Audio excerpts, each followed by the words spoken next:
আজকে রান্নাটা একদম ভালো হয়নি। এটা যদি আমি শোভনকে বলি, ও বলে তোমার হাতের রান্না ভালো হলে ভালো, কিন্তু খারাপ হলে আরও ভালো। আমি বলি কেন?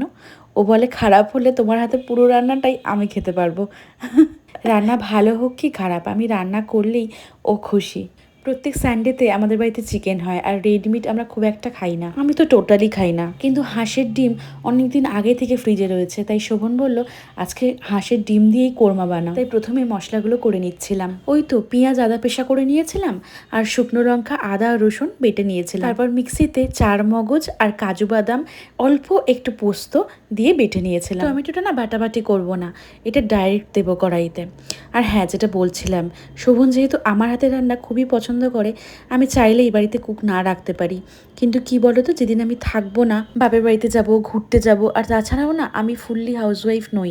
যারা তোমরা জানো আমি একজন মেকআপ আর্টিস্ট। ক্লাসটা যদিও আমি এখনও নিজের ইচ্ছা অফ রেখেছি, কিন্তু সিজনে কাজ তো আমাকে করতেই হয়।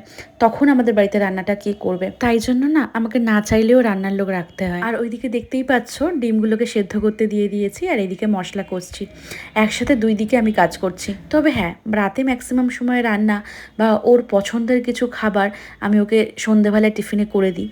নুন, কাশ্মীরি লঙ্কার গুঁড়ো, জিরের গুঁড়ো, ধনের গুঁড়ো আর জল, এই গুঁড়ো মশলাগুলো দিয়েও একটু এবার কষে নেব। আর তারপর ওই কাজু বাদামটা বেটেছিলাম না, সেটা দিয়েও খানিকক্ষণ কষবো। আর এটা না নারকেল দুধের গুঁড়ো, খুব ভালো টেস্ট করে রান্নাতে। ওটা জলে গুলে দিয়ে দিলাম, তারপরে ডিমগুলোও দিয়ে দিচ্ছি। ব্যাস খানিকক্ষণ ফুটিয়ে নিলেই হয়ে গেল। রান্নাঘরটা এবার ক্লিন করে নিচ্ছি। আমি না ম্যাক্সিমাম সময় রান্না করতে করতেই রান্নাঘরটা ক্লিন করে ফেলি। খেতে কিন্তু দারুণ সুন্দর হয়েছিল। আমি খেয়ে নিয়েছি, আর শোভন সানডে করে ওর বাবার সাথেই খায় ম্যাক্সিমাম।